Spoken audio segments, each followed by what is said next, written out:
foarte înaintat. Voi da citire din Neemia, capitolul 2, de la versetul 1 până la versetul 10.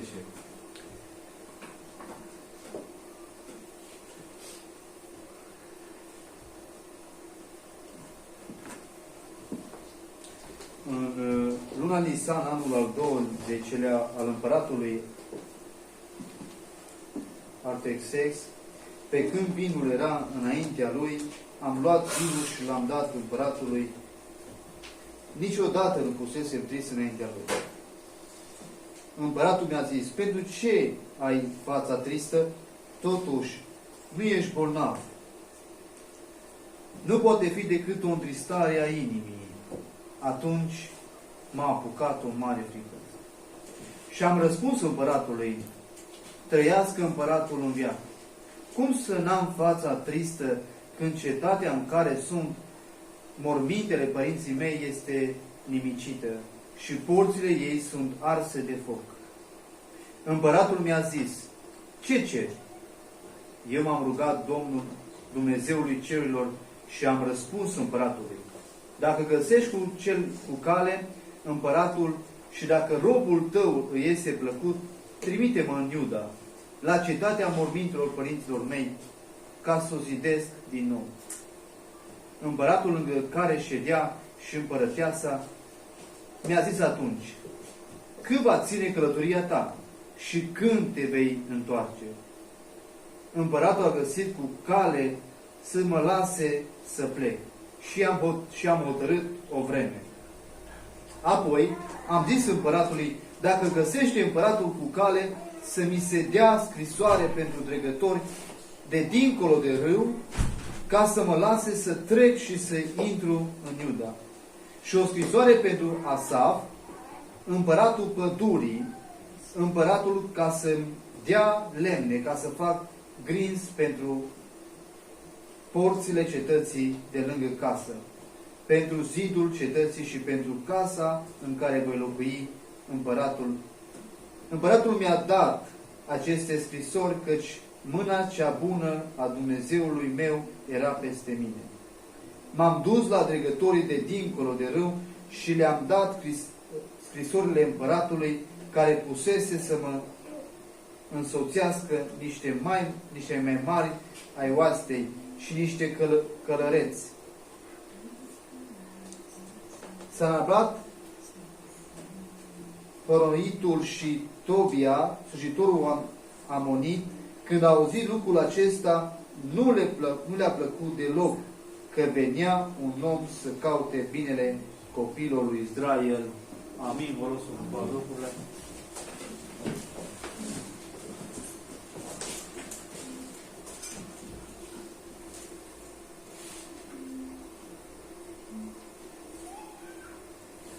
Acesta este cuvântul pe care l-am citit.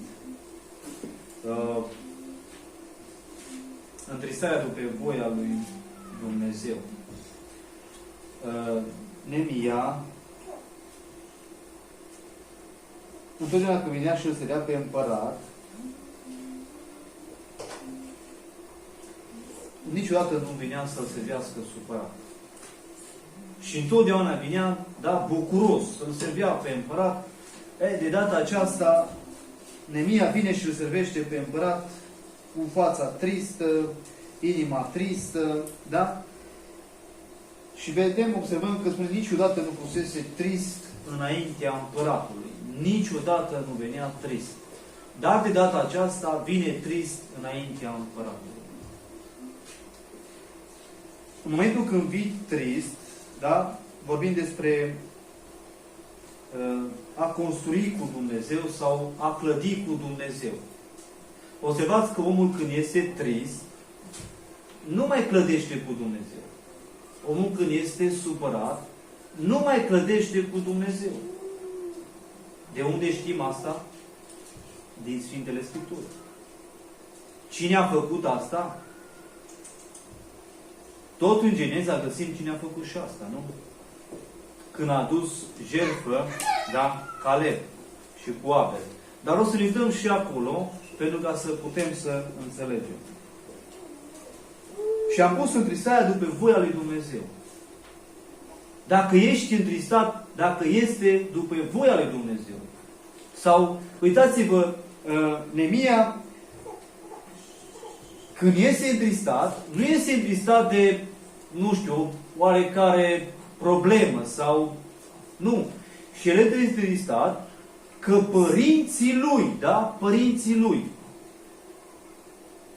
n-aveau o anumită zidire, nu aveau, da? Avea nevoie să fie zidiți, avea nevoie ca să le fie clădiți. Avea nevoie. Unii au fost mormântați, unii au fost acolo, gropați. Nu erau bine, nu erau puse într-o rânduială, nu erau puse bine, nu erau reguli acolo. Și Neemia, omul acesta, era întristat, avea o întristare în inima lui.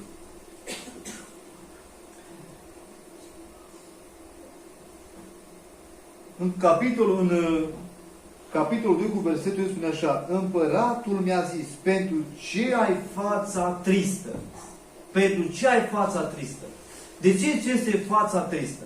Acum, haideți să ne uităm un pic și în Geneza, în capitolul... Te rog să mă ajute, Stera. În Geneza, capitolul 4, versetul 6. În Geneza, capitolul 4, versetul 6 spune așa: Cain și Abel, da?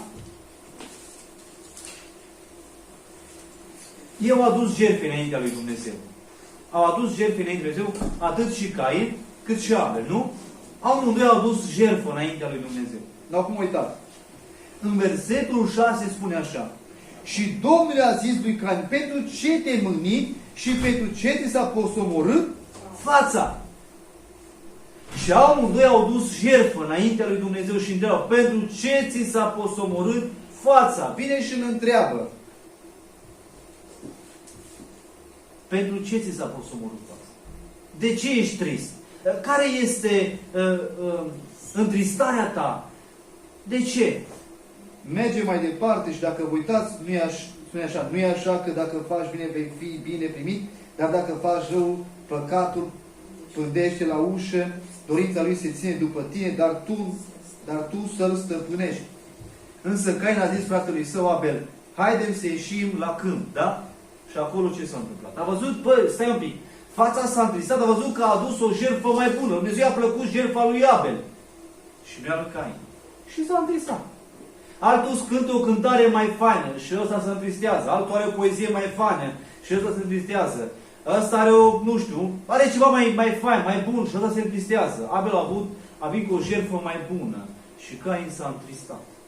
N-a venit să se căiască, n-a venit ca să spălbă, stai un pic. Ăla a avut ceva mai bun, stai că eu acasă mă duc și citesc, stai că eu acasă mă duc și cânt, mă duc și repet, pentru ca să vin să aduc și eu mai bun lui Dumnezeu. Să vin să fac, da? Orice faci pentru Dumnezeu, trebuie să o faci, da? Ca pentru tine. Ca pentru tine să o faci. Acum gândește cum o faci tu pentru tine. Cum le faci tu lucrurile pentru tine. O să uităm și în 2 Corinteni să vedeți în capitolul 7 cu versetul 10 ceea ce spune și Pavel. Întristarea după voia lui Dumnezeu. Dar o să mergem și acolo.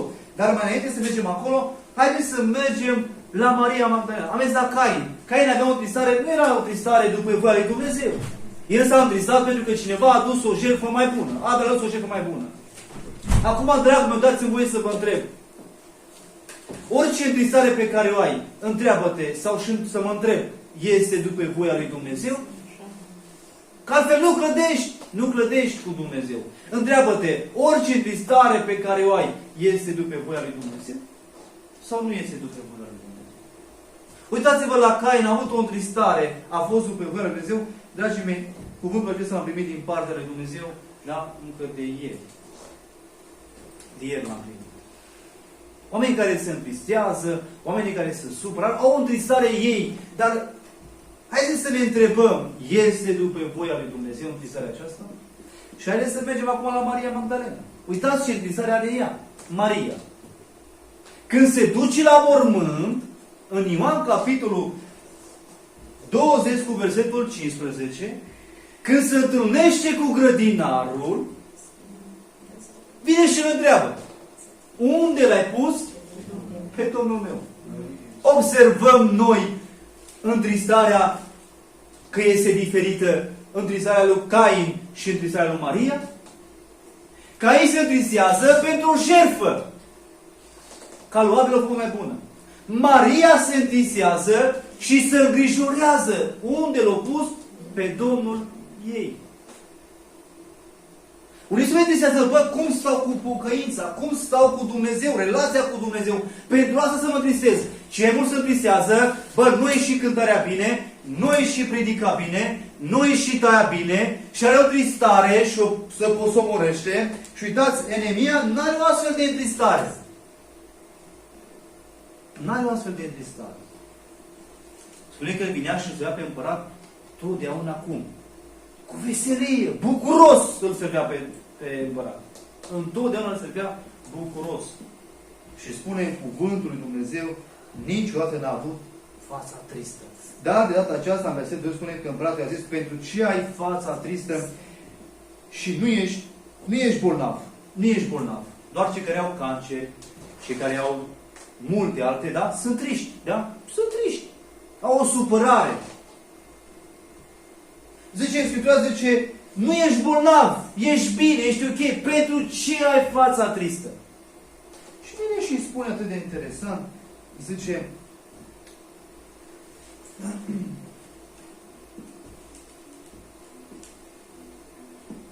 nu poate fi decât o întristare a inimii, spune. Atunci m-a apucat o mare frică. Și am răspuns împăratului, trăiască împăratul în veac. Cum să n-am fața tristă când cetatea în care sunt mormintele părinților mei este nimicită? Porțile ei sunt arse de foc. Cum să nu fiu trist? Când în cetatea părinților mei, uite ce se întâmplă. Ok, asta e o întristare. Dar, dragii mei, vreau să vorbim despre lucrurile acestea și să înțelegem întristarea după voia lui Dumnezeu. Maria s-a întristat pentru că nu-L găsa pe Domnul ei, da? Și asta descrie în Ioan. În Ioan, capitolul 20, așa descrie. Se duce și îl caută pe Domnul ei și nu-L găsește și se întâlnește cu grădinarul. Și crede că cumva l-a ascuns. Și cât îngrijorare e femeia aceasta, interesant. Și uitați ce spune în 20, în Ioan. Uitați ce zice. Femeia a zis ei, pentru ce plângi? Femeia plânge. Ea i-a răspuns, pentru că a luat pe Domnul meu și nu știu unde l-au pus. Nu știu unde l-au pus. După ce a zis aceste vorbe, s-a întors și a văzut pe Iisus stând acolo în picioare, dar nu știa că este Iisus. Femeia a zis Iisus, de ce plângi? Pe cine cauți? Ea a crezut că este grădinarul. Și a zis, Domnule, dacă l-ai luat, spune unde l-ai pus și mă voi duce să-l iau. Dacă l-ai pierdut pe Dumnezeu, întreabă unde l-ai pus. Și merge și du-te și ia. Maria asta a avut întristarea. Unde l-a pus pe Domnul ei? Și vine și spune în continuare, mă voi duce și îl voi lua. Iisus i-a zis Mariei, ea s-a întors și a zis în evreiește Rabuni, adică învățătorule, te-am găsit. Te-am găsit. Învățătorule, am fost trist, nu te-am găsit, învățătorule. Și iată că acum eu te-am găsit. Asta este întristarea după voia lui Dumnezeu. Și să nu curcăm în tristările așa cum a avut Cain. Să nu ne gândim, pentru că ne curcăm în tristarea lui Cain ca lui Maria. Maria a avut o tristare deosebită față de Cain. Cain s-a întristat doar pentru că a adus o jertfă mai bună. Dar asta este mai important înaintea lui Dumnezeu? Cine este o jertfă mai bună? Și cel mai important este să ai o tristare dacă îl pierzi pe Dumnezeu. Dacă îl pierzi pe Dumnezeu, cum spunea și poezia, dacă pierzi părtășia, dacă pierzi sarea, dacă pierzi lucrurile acestea valoroase, asta să fie o tristare. Asta să fie o întristare. Te rog să afișezi un pic 2 Corinteni, capitolul 7, cu versetul 10. Și uitați ce spune Pavel, dragii. Și va trebui să înțelegem, eu înțeleg, uitați, s-a întâmplat săptămâna trecută, încât a avut o întristare. Și am spus că soția trebuie să ne rugăm. Cum fac? Că nu pot să stau la masă cu Domnul. Nu mă tristez poate că în viața aceasta n-am poate un cuvânt atât de bun sau nu este atât de bine pregătit. Nu mă tristez pentru asta. Învăț să nu mă întristez pentru asta. Să nu am mofturi de astea. Și să mă întristez de fiecare dată dacă nu am o părtășie cu El. Dacă nu am o relație cu El. Dacă cumva mă răcesc de El. Și asta trebuie să ne fie în familia noastră. În adevăr, când întristarea este după voia lui Dumnezeu, aduce ce? O pocăință, dragii mei. Când întristarea este după voia lui Dumnezeu, aduce o pocăință. Când întristarea nu este după voia lui Dumnezeu și, dragii mei, ce este pocăința? Vreți să vă spun ce este pocăința? Pocăința este o pocăință care clădește. Întotdeauna pocăința clădește, construiește, zidește. Asta face pocăința. O persoană pocăită zidește, construiește, dar adună cu Dumnezeu, nu risipește. Când ai o tristare care nu este pe voia lui Dumnezeu, observați, mulți alții care au o tristare care nu este pe voia lui Dumnezeu, uitați cât răvaș să face. Uitați-vă la Cain. Nu mergem departe. La Cain. Ce a făcut Cain când a fost întristat? Când a văzut că Abel a dus o zi mai bună și a spus, ok, Abel, hai încoace cu mine, haideți să mergem un pic mai încolo.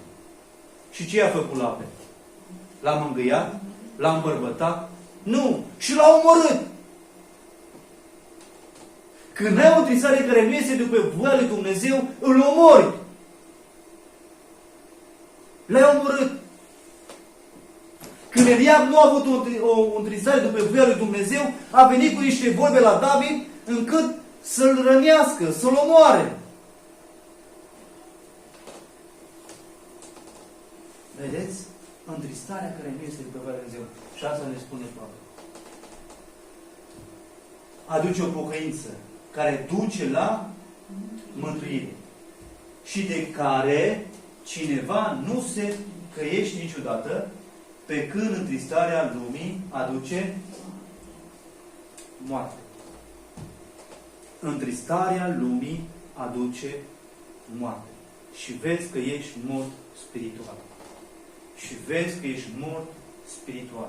Și vezi că sunt mort spiritual și nu am viață. De ce? Pentru că lasă întristarea. Dragii mei, știți că am mai zis eu un leac bun în Proverbe. Ce este un leac bun? Care este leacul bun? Că vi l-am mai tot spus. Și scrie acolo în Proverbe. O inimă veselă. Inima mea întotdeauna e veselă. Ăsta este un leac bun. Asta este un leac bun. O inimă veselă. Asta a avut Maria când a întâlnit pe Domnul Iisus. În momentul când l-a găsit și a spus, Raboni, gata, te-am găsit. O inimă veselă, că-L găsești pe El. O inimă veselă.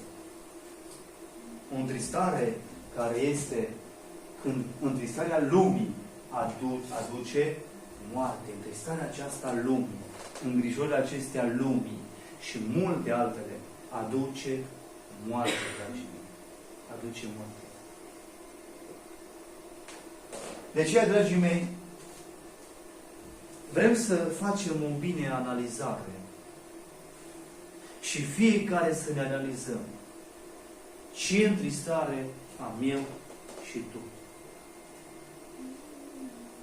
Nu-mi permit să mă uit la altul ce fel de întristare are. Nu-mi permit. Și eu mă uit la mine. Ce fel de întristare am eu. Una nu pe voia lui Dumnezeu care zidește, care construiește, care clădește cu Dumnezeu, care strânge cu Dumnezeu, care simte sau n-a cum a avut Cain. Neemia a avut o întristare, da? Și inima era posomorâtă, era inima întristată. Și așa cum spuneam, împăratul a văzut, pentru că tot timpul se vede, împăratul tot timpul vedea că era vesel, tot timpul era vesel, era bine. El vinea și îl servea pe împăratul cu vin. Știa? Și când mergea la împărat, nu-i plăcea să vii oricum. Se aduci când vii și când ești chelner. Să vii oricum așa și să servești întristat sau nervos, nu. Și când vii să-l servești pe cineva, eu când am fost la un restaurant și m-a servit împreună cu soția, așa zâmbitor. Cu ceva pot servi? Da? Și a venit să ne servească și noi trebuia să-i spunem de ceea ce avem nevoie. Și așa, gata, cu ce o pot servi? Și trebuia să noteze. Neemia trebuia să-l servească pe împărat și nu putea să vină supărat, întristat, așa, că îl servește pe împărat. Nu! Și el ne scrie că de fiecare dată era bucuros ceea ce făcea. La un moment dat împăratul vede și spune, pentru ce ai fața tristă și totuși nu ești bolnav. Împăratul știa, tu nu ești bolnav, ești sănătos, ești bine, ești complet, ești ok. De ce ai fața posomorâtă? De ce ai inima întristată? Pentru ce? Pentru ce ai lucrul acesta? Dragii mei, orice întristare pe care o ai, trebuie să dea un răspuns lui Dumnezeu.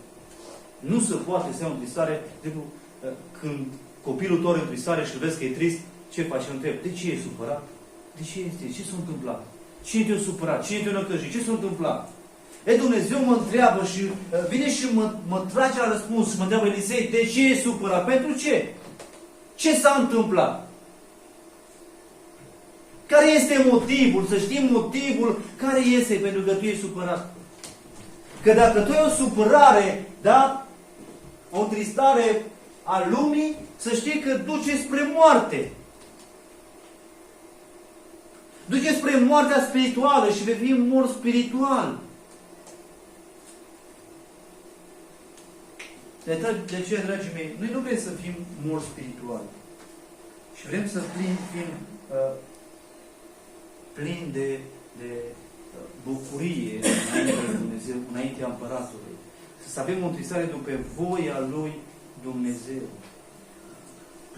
Să avem o întristare după voia lui Dumnezeu. Că dacă nu este o întristare după voia lui Dumnezeu, și este o întristare așa cum descrie acolo Pavel, atunci, dragii mei, va trebui să refacem. Va trebui să le refacem. Și să nu le lăsăm așa nefăcute. Să le refacem. Că dacă le lași așa nefăcute și te duci așa, nu o să te poți întâlni cu împăratul. Nu o să te poți întâlni cu Dumnezeu dacă nu le faci.